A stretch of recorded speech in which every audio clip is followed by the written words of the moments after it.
According to police reports, a 50-year-old mechanic known as Fowler has been charged with the passing of 20-year-old Khanice Jackson. Fowler is scheduled to appear in court on April 9th.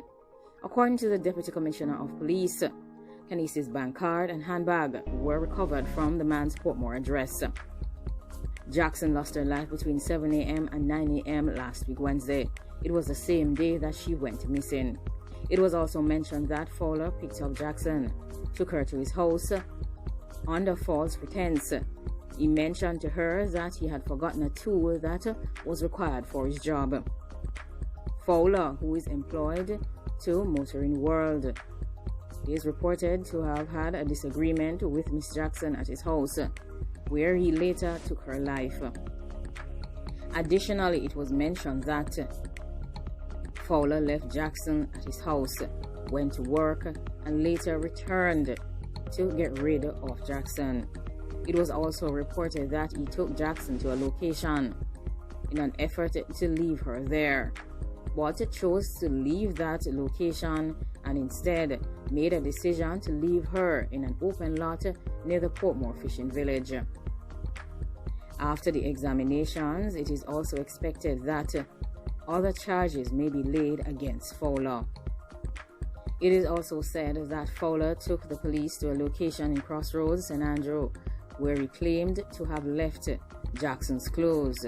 However, her clothes were never found. The police, however, found a chamois that will be critical in the investigation. It was also mentioned that these two individuals were never in an intimate relationship. However, they developed a friendship, as he would occasionally take Miss Jackson to work in Kingston. Wayne Hamill, who was fined $1 million or given 3 years behind bars for the shellings of a taxi operator in Hopewell, Hanover, is scheduled to face a retrial. Hamill was charged in July 2016 for the 2014 incident. Last week, Friday, however, the Court of Appeal set aside the charges and ordered a new trial. It is also ordered that the fine be repaid to him. The court upheld submissions from attorney-at-law Hugh Wildman that the presiding judge at the trial omitted to treat with and direct the jury on the statutory defense available to Hamill under the Constabulary Force Act. It was the court's finding that apart from passing references to Hamill being on duty, the judge did not place the required significance on the fact that Hamill was acting in the discharge of his duties when he became embroiled in the disagreement and issued shellings using his dangerous tool and causing harm to the complainant, who is the taxi driver. The court also agreed with Wildman's submissions that the judge failed to deal with adequately the out-of-court statement given by Hamill to the Independent Commissioner of Investigations, who had investigated the case. The allegations are that on March 24, 2014, Hamill was on duty in Hopewell Square when he stopped a taxi driver after a dispute developed between both of them, and they were parted by passerbys. It is alleged that Hamill issued some serious shellings and hit the taxi driver. Hamill said that the taxi driver was the one who started it all, and he had to issue some serious shellings in an effort to defend himself. This woman is among 3 persons that have been charged with transporting some dangerous tool following the discovery of a dangerous tool with accessories at the house. Curlan McKinney is an acting police inspector attached to the Trinidad and Tobago Police Service police band and was granted bail in the sum of Trinidad and Tobago $20,000 with surety when she appeared before Magistrate Dubé at the Arima Magistrates Court. Ms. McKinney is scheduled to appear in court on April 23rd along with other persons including Cindy Gonzalez, who was granted bail in the sum of TT $20,000 with surety of TT $5,000 cash bail. The third person involved in this serious activity is Jabari. He has also been remanded.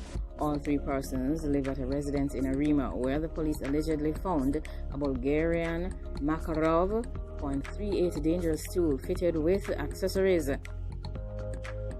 and also an additional accessory to make it very silent. The discovery was made during a search that was conducted as part of an anti-dangerous activity exercise in the Southern Division last week, Tuesday. So far, the police is reporting that 120 persons have been arrested and charged for breaches of the Disaster Risk Management Act. The police have reported that these 120 persons were charged over the weekend as a result of breaches that they committed. Additionally, the police have said that over 200 persons, including partygoers, were warned for prosecution. Among those arrested were persons who attended illegal parties in St. Andrew and Hanover, 21 and 34 respectively. The police have also mentioned that while there was a high level of compliance over the weekend, there were those who continued to be defiant. They are warning persons to adhere to these pandemic restrictions that have been put in place by the government. The police are urging Jamaicans to report all activities that go against the pandemic rules, especially in the periods of lockdown that were recently announced. Persons who are aware of illegal gatherings or other breaches are being encouraged to share that information with the police in their respective communities.